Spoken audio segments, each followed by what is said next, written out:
Ramchandra काडामकर performance विधानसभा रे भल कि खराब मुझे विषय तर्जमा करने को आग्रही नुहे। मु केवल देखुची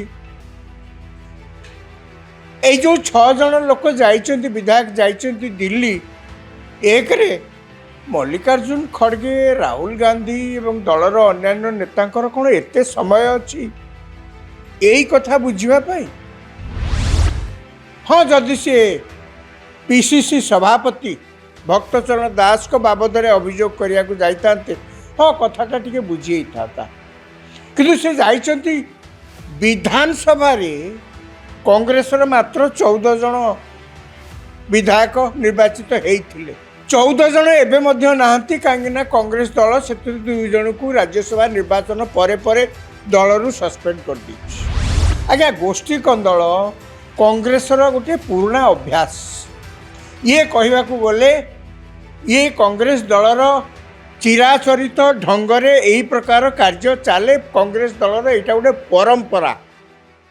ओडिशा रे कांग्रेस दल एवं राज्य पाणीपाग को टिके उषुम करिछि। कौन है कांग्रेस दल रे जे जो साधारण रे अनेक लोक चर्चा करुछन्ति। संवाद पत्र मानक मीडिया रे जहाँ प्रकाश पाई से रिपोर्ट अनुजाई कांग्रेस दलर 6 जन विधायक तारा प्रसाद बाहिनी को नेतृत्व रे दिल्ली जाइछन्ति। दिल्ली रे से माने कांग्रेस रो जातीय सभापति मल्लिकार्जुन खड़गे लोकसभा रे विरोधी दल नेता राहुल गांधी एवं अन्यान्य तुंग कांग्रेस नेता मान को भेटिबे।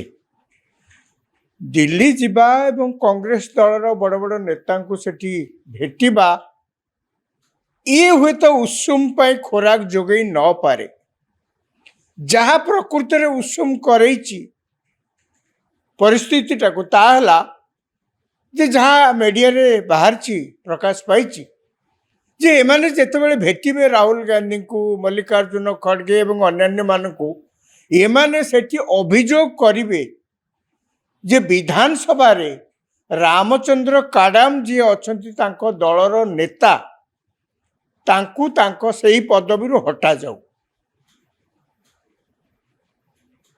कौन हटा जीवार कारण ना सी जेतिकी प्रभाव सृष्टि करने कथा विधानसभा रे एवं बाहर दलर नेता हिसाब रे सेतिकी सी करि पारु नाहंती।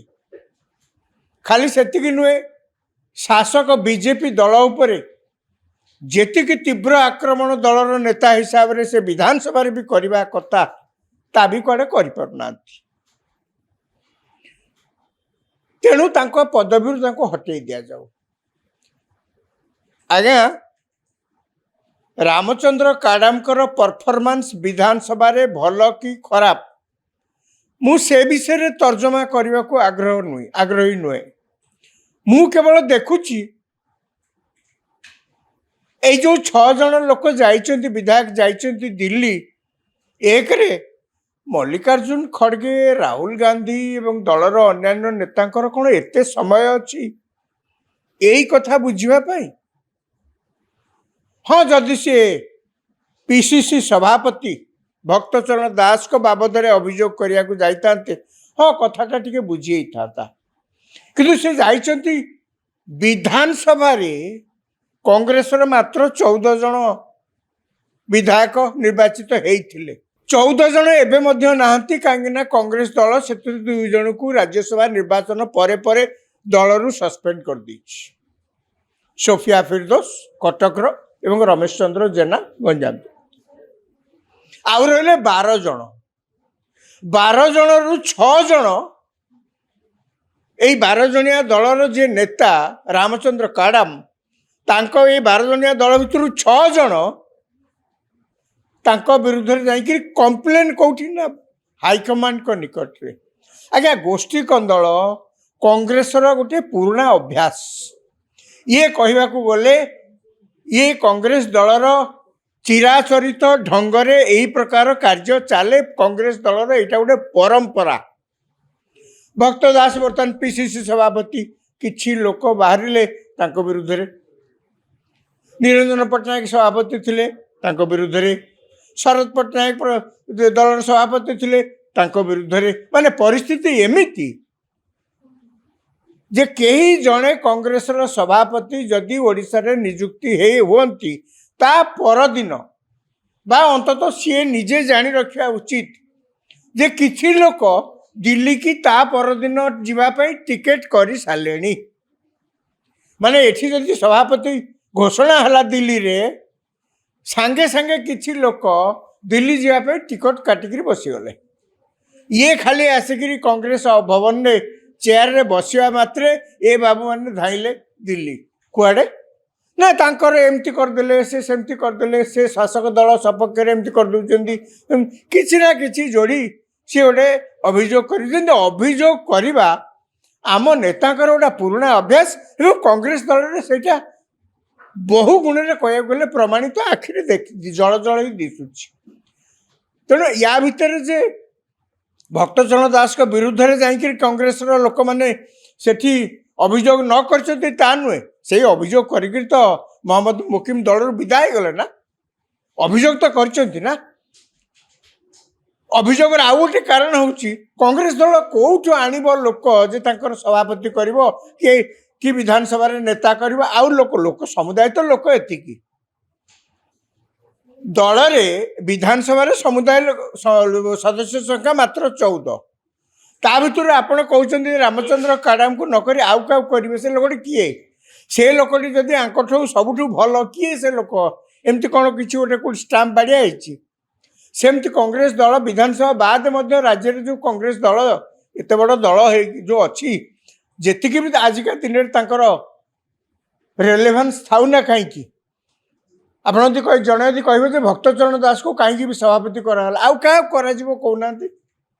ଆଉ କିଏ ଜଣେ ଲୋକ ଦେଖାନ୍ତୁ କଂଗ୍ରେସ ଦଳରେ ଅଛି ଯାହାଙ୍କୁ କି ସାରା ଓଡ଼ିଶାରେ ଯାହାଙ୍କର ଗ୍ରହଣୀୟତା ସବୁଠୁ ଅଧିକା? ଏମିତି କେହି ଲୋକ ନାହାନ୍ତି। ତେଣୁ ତାଙ୍କର ଦଳରେ ଯେତିକି ଲୋକ ଅଛନ୍ତି, ଆଜି ସିଏ କାଲି ସିଏ କାଲି ସିଏ ଏମିତି ବଦଳା ବଦଳି କରି ଚଲେଇଛନ୍ତି।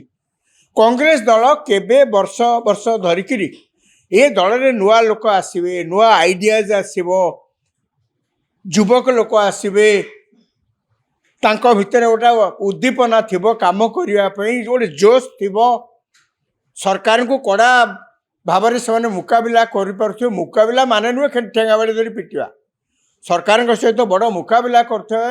କଂଗ୍ରେସ ଦଳ କିଛି ନା କିଛି କାରଣରୁ ବର୍ଷ ବର୍ଷ ଧରି ଦେଖାହେଇଛି ଏଭଳି କୌଣସି ଲୋକଙ୍କୁ ସେ ଦଳ ଭିତରେ ପୁରେଇ ଦେବାକୁ ନାରାଜ। ସେମାନେ ବାଇଚାନ୍ସ ଯଦି କିଏ କେଉଁଠି ଯଦି ଯୁବ ଲୋକ କଂଗ୍ରେସ ଦଳରେ ପଶି ଆସିଛନ୍ତି, ତାଙ୍କୁ ଏଭଳି କ'ଣ ଠେସା କରିବେ ସେ ଦଳ ଭିତରେ ଯେ ତାଙ୍କର ସେଠି ବଞ୍ଚି ରହିବା ସେ ଦଳ ଭିତରେ ଅଣନିଶ୍ୱାସୀ ହେଇପଡ଼ିବେ, ବଞ୍ଚି ରହିବା କଷ୍ଟ ହେଇପଡ଼ିବ।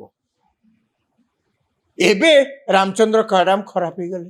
ମୁଁ ସେଇଥିଲାଗି ମୂଳରୁ କହିଲି ରାହୁଲ ଗାନ୍ଧୀ ଆଉ ମଲ୍ଲିକାର୍ଜୁନ ଖଡ଼ଗେ ତାଙ୍କର କ'ଣ ଏତେ ସମୟ ଅଛି ଯେ ଓଡ଼ିଶା ବିଧାନସଭାରେ 147 ସଦସ୍ୟ ବିଶିଷ୍ଟ ବିଧାନସଭାରେ କଂଗ୍ରେସ ଦଳ, ମହାନ କଂଗ୍ରେସ ଦଳ ଦୀର୍ଘ ବର୍ଷ ଧରି ଓଡ଼ିଶାରେ ଦୀର୍ଘ ବର୍ଷ ଧରି ଭାରତବର୍ଷକୁ ଶାସନ କରୁଥିବା ସେଇ କଂଗ୍ରେସ ଦଳର ମାତ୍ର 14 ଜଣ ସଦସ୍ୟ ଥିବା 12 ଜଣ ସଦସ୍ୟ ଥିବା ଦଳର ନେତା ଏମିତି କ'ଣ ସେ କରିପାରନ୍ତେ ଯେ ତାଙ୍କୁ ବଦଳାଇବା ପାଇଁ ହାଇକମାଣ୍ଡ ପାଖରେ ଯାଇ ଦଳର 6 ଜଣ ବିଧାୟକ ହାଜର। ତାଙ୍କୁ ପୁଣି କିଏ ନେଇକରି ଯାଇଛନ୍ତି? ତାରାପ୍ରସାଦ ବାହିନୀପତି।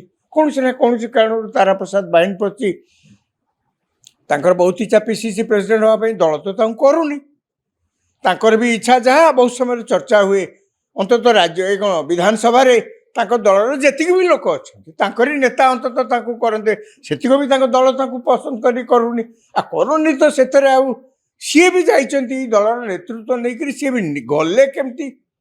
ଏଇ ଯାହା ବାହାରିଛି ସିଏ ଯଦି ସତ ହୋଇଥାଏ, ଆମେ କହୁନୁ ଯାହା ବାହାରିଛି ସେୟା ସତ, ଅନ୍ୟ କୌଣସି ସୂତ୍ରରୁ କିଛି ଜାଣିବାର ଉପାୟ ନାହିଁ ଯେ ଏମାନେ ଦିଲ୍ଲୀ କାହିଁକି ଯାଇଛନ୍ତି, ସେଠି ଯାଇକି କାହାକୁ ଭେଟିଲେ, କ'ଣ କହିଲେ, ଏପର୍ଯ୍ୟନ୍ତ ସେ ବିଷୟରେ କୌଣସି ଖବର ଆମ ପାଖରେ ନାହିଁ।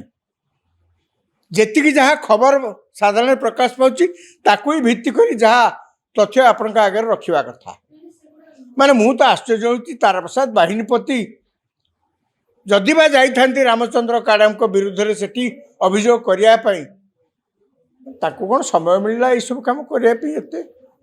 ଆପଣ ଭାବିଲେ ବିଧାନସଭାରେ ଶାସକ ବିଜେପି, ବିରୋଧୀ ଦଳ ବିଜେଡି, ସିଏ ପୁଣି ଅଳ୍ପ ଲୋକ ନୁହନ୍ତି, ବେଶ ସଂଖ୍ୟାରେ ଅଛନ୍ତି। କଂଗ୍ରେସ ଦଳର କହିବାକୁ ଗଲେ ସତ୍ତା ନାହିଁ, 12 ଜଣ ଲୋକ। ଆଉ ତା ଭିତରେ ଗୋଷ୍ଠୀ କନ୍ଦଳ, ତା ଭିତରେ ପୁଣି ବିବାଦ, ତା ଭିତରେ ପୁଣି ଦାବି, ୟାଙ୍କୁ ତଡ଼ ତାଙ୍କୁ ଆଣ, ତାଙ୍କୁ ତଡ଼ ଆଙ୍କୁ ଆଣ। ଏଇଟା କେବଳ ଅତି ଦୁଃଖର ସହିତ କହିବାକୁ ପଡ଼ିବ। ଦୁଃଖର ସହିତ ଏଇଥିପାଇଁ ଯେ ଓଡ଼ିଶାରେ ରାଜନୈତିକ କାର୍ଯ୍ୟକଳାପର ମାତ୍ରା ଟିକେ କମ୍। ଯେଉଁଠି ରାଜନୈତିକ କାର୍ଯ୍ୟକଳାପ ଯେତେ ବେଶୀ, ସେଠି ମନେ ରଖିବାକୁ ପଡ଼ିବ ଗଣତନ୍ତ୍ର ସୁଦୃଢ଼ ହୁଏ। ଗଣତନ୍ତ୍ର ସୁଦୃଢ଼ ହେଲେ ସରକାର ସଚେତନ ହୁଅନ୍ତି। ସରକାର ସଚେତନ ହେଲେ ତାର ଲାଭ ରାଜ୍ୟକୁ ମିଳେ, ଲୋକଙ୍କୁ ମିଳେ। ସରକାର ସଚେତନ ହେଲେ ପବ୍ଲିକ ପ୍ରେସରରେ, ଅପୋଜିସନର ପ୍ରେସରରେ, ତାହେଲେ ସରକାର ଶାସନ ବ୍ୟବସ୍ଥାକୁ ଠିକ୍ ବାଟରେ ଚଲେଇବେ। ଏବଂ ଯଦି କୌଣସି ପରିସ୍ଥିତିରେ ବିରୋଧୀ ଦଳ ସେ ବିରୋଧୀ ଦଳର ମାନ୍ୟତା ପାଇଥାଉ ବିଧାନସଭାରେ କି ପାର୍ଲାମେଣ୍ଟରେ କି ନ ପାଇଥାଉ, କଂଗ୍ରେସ ଦଳ ତ ଗୋଟିଏ ଦଳ ନା। କଂଗ୍ରେସର ଜଣେ ବିଧାୟକ ଥାଆନ୍ତୁ କି 12 ଜଣ ବିଧାୟକ ଥାଆନ୍ତୁ, ଯାହା ହେଲେ ବି କଂଗ୍ରେସ ଗୋଟିଏ ଦଳ। ଏବଂ ସେ ଦଳରେ ଯଦି ଏଇ ପ୍ରକାର କନ୍ଦଳ ଲାଗି ରହେ ଏବଂ ସେ ଦଳର ବିଧାୟକମାନେ ମୂଲ୍ୟବାନ ସମୟ ଏବଂ ଅର୍ଥ ଅପଚୟ କରି ଯଦି ଭୁବନେଶ୍ୱରରୁ ଦିଲ୍ଲୀ ଯାଇ ଦଳର ଜାତୀୟ ନେତା ଯେଉଁମାନେ ସବୁ ଅଛନ୍ତି, ସଭାପତିଠୁ ଆରମ୍ଭ କରି ଲୋକସଭାର ନେତା ପର୍ଯ୍ୟନ୍ତ, ତାଙ୍କୁ ଭେଟି ଏଇ କଥା କୁହନ୍ତି, ଆପଣ ଭାବନ୍ତୁ ଏ ବିରୋଧୀ ଦଳର ଗତି କୁଆଡ଼େ। ଆମେ ଆଶା କରିବା ଦଳରେ କୌଣସି ପରିବର୍ତ୍ତନ ପାଇଁ, ଦଳରେ କୌଣସି ଭୁଲ ଭଟକାକୁ ଦର୍ଶାଇବା କିଛି ଖରାପ କଥା ନୁହେଁ। ଏଭଳି କିଛି କାର୍ଯ୍ୟ ଦଳର ସେ ନେତାମାନେ ନ କରିବା ଉଚିତ, ଯେଉଁଥିରେ କି ଗଣତାନ୍ତ୍ରିକ ବ୍ୟବସ୍ଥା ପାଇଁ ଆଞ୍ଚ ଆସିବ, କ୍ଷତି ହେବ, ନିଜ ଦଳର ଭବିଷ୍ୟତ ପାଇଁ କ୍ଷତି ହେବ। ତା ଫଳରେ ହେବ କ'ଣ? ଡଙ୍ଗା ବୁଡ଼ିଲେ ସମସ୍ତେ ବୁଡ଼ି ଯାଆନ୍ତି, ଜଣେ ନୁହେଁ। ଦେଖିବା ତାରାପ୍ରସାଦ ବାହିନୀପତିଙ୍କ ନେତୃତ୍ୱରେ ଯେଉଁମାନେ ଯାଇଛନ୍ତି ଦିଲ୍ଲୀ, କାହାକୁ ଭେଟୁଛନ୍ତି, କ'ଣ କହୁଛନ୍ତି, ତାର ଫଳ କ'ଣ ମିଳୁଛି, ଆଗକୁ ଦେଖାଯିବ। ରାମଚନ୍ଦ୍ର କାଡ଼ାମଙ୍କର ପରଫର୍ମାନ୍ସ ବିଧାନସଭାରେ ଭଲ କି ଖରାପ, ମୁଁ ସେ ବିଷୟରେ ତର୍ଜମା କରିବାକୁ ଆଗ୍ରହୀ ନୁହେଁ। ମୁଁ କେବଳ ଦେଖୁଛି ଏଇ ଯେଉଁ 6 ଜଣ ଲୋକ ଯାଇଛନ୍ତି, ବିଧାୟକ ଯାଇଛନ୍ତି ଦିଲ୍ଲୀ, ଏକରେ ମଲ୍ଲିକାର୍ଜୁନ ଖଡ଼ଗେ, ରାହୁଲ ଗାନ୍ଧୀ ଏବଂ ଦଳର ଅନ୍ୟାନ୍ୟ ନେତାଙ୍କର କ'ଣ ଏତେ ସମୟ ଅଛି ଏଇ କଥା ବୁଝିବା ପାଇଁ? ହଁ, ଯଦି ସେ ପିସିସି ସଭାପତି ଭକ୍ତଚରଣ ଦାସଙ୍କ ବାବଦରେ ଅଭିଯୋଗ କରିବାକୁ ଯାଇଥାନ୍ତେ, ହଁ କଥାଟା ଟିକେ ବୁଝି ହେଇଥାନ୍ତା। କିନ୍ତୁ ସେ ଯାଇଛନ୍ତି ବିଧାନସଭାରେ, କଂଗ୍ରେସର ମାତ୍ର 14 ଜଣ ବିଧାୟକ ନିର୍ବାଚିତ ହେଇଥିଲେ। 14 ଜଣ ଏବେ ମଧ୍ୟ ନାହାନ୍ତି, କାହିଁକିନା କଂଗ୍ରେସ ଦଳ ସେଥିରୁ 2 ଜଣଙ୍କୁ ରାଜ୍ୟସଭା ନିର୍ବାଚନ ପରେ ପରେ ଦଳରୁ ସସ୍ପେଣ୍ଡ କରିଦେଇଛି। ଆଜ୍ଞା, ଗୋଷ୍ଠୀ କନ୍ଦଳ କଂଗ୍ରେସର ଗୋଟିଏ ପୁରୁଣା ଅଭ୍ୟାସ। ଇଏ କହିବାକୁ ଗଲେ ଇଏ କଂଗ୍ରେସ ଦଳର ଚିରାଚରିତ ଢଙ୍ଗରେ ଏହି ପ୍ରକାର କାର୍ଯ୍ୟ ଚାଲେ। କଂଗ୍ରେସ ଦଳର ଏଇଟା ଗୋଟେ ପରମ୍ପରା। ଓଡ଼ିଶାରେ କଂଗ୍ରେସ ଦଳ ଏବେ ରାଜ୍ୟର ପାଣିପାଗକୁ ଟିକେ ଉଷୁମ କରିଛି। କ'ଣ ହେଇଛି କଂଗ୍ରେସ ଦଳରେ ଯେ ଯେଉଁଥିପାଇଁ ସାଧାରଣରେ ଅନେକ ଲୋକ ଚର୍ଚ୍ଚା କରୁଛନ୍ତି? ସମ୍ବାଦପତ୍ରମାନଙ୍କରେ, ମିଡ଼ିଆରେ ଯାହା ପ୍ରକାଶ ପାଇଛି, ସେ ରିପୋର୍ଟ ଅନୁଯାୟୀ କଂଗ୍ରେସ ଦଳର 6 ଜଣ ବିଧାୟକ ତାରାପ୍ରସାଦ ବାହିନୀଙ୍କ ନେତୃତ୍ୱରେ ଦିଲ୍ଲୀ ଯାଇଛନ୍ତି। ଦିଲ୍ଲୀରେ ସେମାନେ କଂଗ୍ରେସର ଜାତୀୟ ସଭାପତି ମଲ୍ଲିକାର୍ଜୁନ ଖଡ଼ଗେ, ଲୋକସଭାରେ ବିରୋଧୀ ଦଳ ନେତା ରାହୁଲ ଗାନ୍ଧୀ ଏବଂ ଅନ୍ୟାନ୍ୟ ତୁଙ୍ଗ କଂଗ୍ରେସ ନେତାମାନଙ୍କୁ ଭେଟିବେ। ଦିଲ୍ଲୀ ଯିବା ଏବଂ କଂଗ୍ରେସ ଦଳର ବଡ଼ ବଡ଼ ନେତାଙ୍କୁ ସେଠି ଭେଟିବା ଇଏ ହୁଏତ ଉଷୁମ ପାଇଁ ଖୋରାକ ଯୋଗାଇ ନପାରେ। ଯାହା ପ୍ରକୃତରେ ଉଷୁମ କରେଇଛି ପରିସ୍ଥିତିଟାକୁ ତାହା ହେଲା ଯେ ଯାହା ମିଡ଼ିଆରେ ବାହାରିଛି ପ୍ରକାଶ ପାଇଛି ଯେ ଏମାନେ ଯେତେବେଳେ ଭେଟିବେ ରାହୁଲ ଗାନ୍ଧୀଙ୍କୁ, ମଲ୍ଲିକାର୍ଜୁନ ଖଡ଼ଗେ ଏବଂ ଅନ୍ୟାନ୍ୟମାନଙ୍କୁ, ଏମାନେ ସେଠି ଅଭିଯୋଗ କରିବେ ଯେ ବିଧାନସଭାରେ ରାମଚନ୍ଦ୍ର କାଡାମ ଯିଏ ଅଛନ୍ତି ତାଙ୍କ ଦଳର ନେତା, ତାଙ୍କୁ ତାଙ୍କ ସେହି ପଦବୀରୁ ହଟାଯାଉ। କ'ଣ ହଟାଯିବାର କାରଣ? ନା ସିଏ ଯେତିକି ପ୍ରଭାବ ସୃଷ୍ଟି କରିବା କଥା ବିଧାନସଭାରେ ଏବଂ ବାହାରେ ଦଳର ନେତା ହିସାବରେ ସେତିକି ସିଏ କରିପାରୁନାହାନ୍ତି। ଖାଲି ସେତିକି ନୁହେଁ, ଶାସକ ବିଜେପି ଦଳ ଉପରେ ଯେତିକି ତୀବ୍ର ଆକ୍ରମଣ ଦଳର ନେତା ହିସାବରେ ସେ ବିଧାନସଭାରେ ବି କରିବା କଥା ତା ବି କୁଆଡ଼େ କରିପାରୁନାହାନ୍ତି। ତେଣୁ ତାଙ୍କ ପଦବୀରୁ ତାଙ୍କୁ ହଟେଇ ଦିଆଯାଉ। ଆଜ୍ଞା, ରାମଚନ୍ଦ୍ର କାଡାମଙ୍କର ପରଫର୍ମାନ୍ସ ବିଧାନସଭାରେ ଭଲ କି ଖରାପ ମୁଁ ସେ ବିଷୟରେ ତର୍ଜମା କରିବାକୁ ଆଗ୍ରହୀ ନୁହେଁ। ମୁଁ କେବଳ ଦେଖୁଛି ଏଇ ଯେଉଁ 6 ଜଣ ଲୋକ ଯାଇଛନ୍ତି, ବିଧାୟକ ଯାଇଛନ୍ତି ଦିଲ୍ଲୀ, ଏକରେ ମଲ୍ଲିକାର୍ଜୁନ ଖଡ଼ଗେ, ରାହୁଲ ଗାନ୍ଧୀ ଏବଂ ଦଳର ଅନ୍ୟାନ୍ୟ ନେତାଙ୍କର କ'ଣ ଏତେ ସମୟ ଅଛି ଏଇ କଥା ବୁଝିବା ପାଇଁ? ହଁ, ଯଦି ସିଏ ପିସିସି ସଭାପତି ଭକ୍ତଚରଣ ଦାସଙ୍କ ବାବଦରେ ଅଭିଯୋଗ କରିବାକୁ ଯାଇଥାନ୍ତେ, ହଁ କଥାଟା ଟିକେ ବୁଝି ହେଇଥାନ୍ତା। କିନ୍ତୁ ସେ ଯାଇଛନ୍ତି ବିଧାନସଭାରେ କଂଗ୍ରେସର ମାତ୍ର 14 ଜଣ ବିଧାୟକ ନିର୍ବାଚିତ ହେଇଥିଲେ। 14 ଜଣ ଏବେ ମଧ୍ୟ ନାହାନ୍ତି, କାହିଁକି ନା କଂଗ୍ରେସ ଦଳ ସେଥିରୁ 2 ଜଣଙ୍କୁ ରାଜ୍ୟସଭା ନିର୍ବାଚନ ପରେ ପରେ ଦଳରୁ ସସ୍ପେଣ୍ଡ କରିଦେଇଛି। ସୋଫିଆ ଫିରଦୋଷ କଟକର ଏବଂ ରମେଶ ଚନ୍ଦ୍ର ଜେନା ଗଞ୍ଜାମ। ଆଉ ରହିଲେ 12 ଜଣ। 12 ଜଣରୁ 6 ଜଣ ଏଇ 12 ଜଣିଆ ଦଳର ଯିଏ ନେତା ରାମଚନ୍ଦ୍ର କାଡାମ, ତାଙ୍କ ଏଇ 12 ଜଣିଆ ଦଳ ଭିତରୁ 6 ଜଣ ତାଙ୍କ ବିରୁଦ୍ଧରେ ଯାଇକି କମ୍ପ୍ଲେନ୍ କୋଉଠି ନା ହାଇକମାଣ୍ଡଙ୍କ ନିକଟରେ। ଆଜ୍ଞା, ଗୋଷ୍ଠୀ କନ୍ଦଳ କଂଗ୍ରେସର ଗୋଟେ ପୁରୁଣା ଅଭ୍ୟାସ। ଇଏ କହିବାକୁ ଗଲେ ଇଏ କଂଗ୍ରେସ ଦଳର ଚିରାଚରିତ ଢଙ୍ଗରେ ଏହି ପ୍ରକାର କାର୍ଯ୍ୟ ଚାଲେ। କଂଗ୍ରେସ ଦଳର ଏଇଟା ଗୋଟେ ପରମ୍ପରା। ଭକ୍ତ ଦାସ ବର୍ତ୍ତମାନ ପିସିସି ସଭାପତି, କିଛି ଲୋକ ବାହାରିଲେ ତାଙ୍କ ବିରୁଦ୍ଧରେ। ନିରଞ୍ଜନ ପଟ୍ଟନାୟକ ସଭାପତି ଥିଲେ, ତାଙ୍କ ବିରୁଦ୍ଧରେ। ଶରଦ ପଟ୍ଟନାୟକ ଦଳର ସଭାପତି ଥିଲେ, ତାଙ୍କ ବିରୁଦ୍ଧରେ। ମାନେ ପରିସ୍ଥିତି ଏମିତି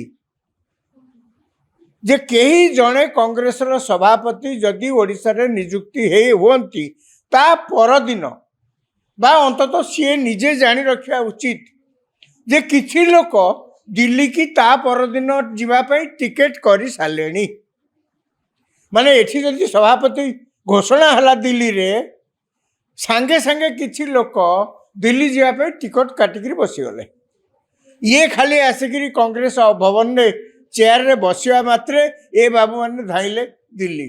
କୁଆଡ଼େ ନା ତାଙ୍କର ଏମିତି କରିଦେଲେ, ସେ ସେମିତି କରିଦେଲେ, ସେ ଶାସକ ଦଳ ସପକ୍ଷରେ ଏମିତି କରିଦେଉଛନ୍ତି, କିଛି ନା କିଛି ଯୋଡ଼ି ସିଏ ଗୋଟେ ଅଭିଯୋଗ କରିଛନ୍ତି। ଅଭିଯୋଗ କରିବା ଆମ ନେତାଙ୍କର ଗୋଟେ ପୁରୁଣା ଅଭ୍ୟାସ ଏବଂ କଂଗ୍ରେସ ଦଳରେ ସେଇଟା ବହୁ ଗୁଣରେ କହିବାକୁ ଗଲେ ପ୍ରମାଣିତ, ଆଖିରେ ଜଳ ଜଳ ହିଁ ଦିଶୁଛି। ତେଣୁ ୟା ଭିତରେ ଯେ ଭକ୍ତଚରଣ ଦାସଙ୍କ ବିରୁଦ୍ଧରେ ଯାଇକିରି କଂଗ୍ରେସର ଲୋକମାନେ ସେଠି ଅଭିଯୋଗ ନ କରିଛନ୍ତି ତା ନୁହେଁ। ସେଇ ଅଭିଯୋଗ କରିକିରି ତ ମହମ୍ମଦ ମୁକିମ ଦଳରୁ ବିଦା ହେଇଗଲେ ନା। ଅଭିଯୋଗ ତ କରିଛନ୍ତି ନା। ଅଭିଯୋଗର ଆଉ ଗୋଟେ କାରଣ ହେଉଛି କଂଗ୍ରେସ ଦଳ କୋଉଠୁ ଆଣିବ ଲୋକ ଯେ ତାଙ୍କର ସଭାପତି କରିବ କି ବିଧାନସଭାରେ ନେତା କରିବ। ଆଉ ଲୋକ ସମୁଦାୟ ତ ଲୋକ ଏତିକି। ଦଳରେ ବିଧାନସଭାରେ ସମୁଦାୟ ସଦସ୍ୟ ସଂଖ୍ୟା ମାତ୍ର 14। ତା ଭିତରୁ ଆପଣ କହୁଛନ୍ତି ରାମଚନ୍ଦ୍ର କାଡାମକୁ ନକରି ଆଉ କାହାକୁ କରିବେ। ସେ ଲୋକଟି କିଏ? ସେ ଲୋକଟି ଯଦି ଆଙ୍କଠୁ ସବୁଠୁ ଭଲ, କିଏ ସେ ଲୋକ? ଏମିତି କ'ଣ କିଛି ଗୋଟେ କୋଉଠି ଷ୍ଟାମ୍ପ ବାଡ଼ିଆ ହେଇଛି? ସେମିତି କଂଗ୍ରେସ ଦଳ ବିଧାନସଭା ବାଦ ମଧ୍ୟ ରାଜ୍ୟରେ ଯେଉଁ କଂଗ୍ରେସ ଦଳ ଏତେ ବଡ଼ ଦଳ ହେଇକି ଯେଉଁ ଅଛି, ଯେତିକି ବି ଆଜିକା ଦିନରେ ତାଙ୍କର रेलेभान्स थाउ ना कहीं आप जड़े यदि कहे जे भक्तचरण दास को कहीं सभापति कराला आउ क्या कहना आउ किए जड़े लोक देखा कांग्रेस दल में अच्छी जहाँ को कि सारा ओडिशा रे जहाँकर ग्रहणीयता सबुठू अधिका एमती के लोक ना तेणु तांकर दल में जेतिकी लोक अच्छा आज सी एमती बदला बदली कर चल कांग्रेस दल केबे वर्ष वर्ष धरिकी ए दल में नुआ लोक आसवे नुआ आइडियाज आसव युवक लोक आसवे तांको भितर गोटा उद्दीपना थिबो काम करने गोटे जोश थिबो सरकार को कड़ा भाव से मुकाबिला कर मुकाबिला माने नुहे ठेंगा बाड़ी धरी पिटिया सरकार सहित बड़ मुकाबिला करते कांग्रेस दल किसी ना किसी कारण वर्ष वर्ष धरी देखाई एभली कौन से लोक से दल भितर पूरे देवाक नाराज से माने बाईचान्स जदि किए कौटी जदि युव लोक कांग्रेस दल में पशि आभली कौन ठेसा करेंगे से दल भितर जे तांकर सेठी बंची रहा से दल भितर अणनिश्वासी हो पड़े बंची रहा कष्ट हो पड़ो एबे रामचंद्र काराम खराब हो गले मुझे मूलर कहली राहुल गांधी और मल्लिकार्जुन खड़गे तांकर कौन इति समय अच्छी जे ओडिशा विधानसभा 147 सदस्य विशिष्ट विधानसभा कांग्रेस दल महान कांग्रेस दल दीर्घ वर्ष धरी ओडिशा रे दीर्घ वर्ष धरी भारत वर्ष को शासन करुवा से कांग्रेस दल मात्र 14 जन सदस्य थिबा 12 जन सदस्य थिबा दलर नेता एमती कौन से करि पारन्ते जे तांको बदलैया हाईकमांड पाखे जाई दलर 6 जन विधायक हाजर तांको पुणी किए नहीं जाइछंती तारा प्रसाद बाहिनीपति कौन से ना कौन से कारण तारा प्रसाद बाहिनीपति तांकर बहुत इच्छा पीसीसी प्रेसिडेंट होगा दल तो करूनी तांकर भी इच्छा जहाँ बहुत समय चर्चा हुए अंततः राज्य कौन विधानसभा रे दल जी भी लोक अच्छा नेता अंततः करते से भी दल पसंद करूनी करूनी तो से सी भी जाइए दलर नेतृत्व नहीं सी भी गले केमती यही जहाँ बाहर सी यदि सत होता है आम कहूँ जहाँ बाहर से सत अन्य कौन सूत्र किसी जानवर उपाय नहीं जे मैंने दिल्ली कहीं जाइए क्या भेटिले कौन कहले एपर्यंत से विषय कौन खबर आम पाखे ना जी जहाँ खबर साधारण प्रकाश पाँच ही भित्ति कर जहाँ तथ्य आपण आगे रखा कथा माने मु तो आश्चर्य होती तारा प्रसाद बाहिनीपति जदि बा जाइथांती रामचंद्र काड़ाम विरुद्ध में सेठी अभियोग करने ताकू कौन समय मिलला ये सब काम करने आपण भाविले विधानसभा रे शासक बीजेपी विरोधी दल बीजेडी सी पुणी अल्प लोक नुहति बेस संख्यार अच्छा कांग्रेस दलर कह गले सत्ता ना 12 जन लोक ता भितर गोष्ठी कंदल ता भितर पुणी विवाद ता भितर पुणी दाबी यांकु तड़ तांकु आण तांकु तड़ आंकु आण एटा केवल अति दुखर सहित कह पड़ो दुखर सहित ये जे ओडिशा रे राजनैतिक कार्यकलापर मात्रा टिके कम जो राजनैतिक कार्यकलाप जिते बेसी सेठी मन रखा पड़ो गणतंत्र सुदृढ़ हुए गणतंत्र सुदृढ़ हेले सरकार सचेतन हुंती सरकार सचेतन हेले तार लाभ राज्य को मिले लोकों को मिले सरकार सचेतन हेले पब्लिक प्रेशर रे अपोजिशन प्रेशर रे ताले सरकार शासन व्यवस्था को ठीक बाटे चलेबे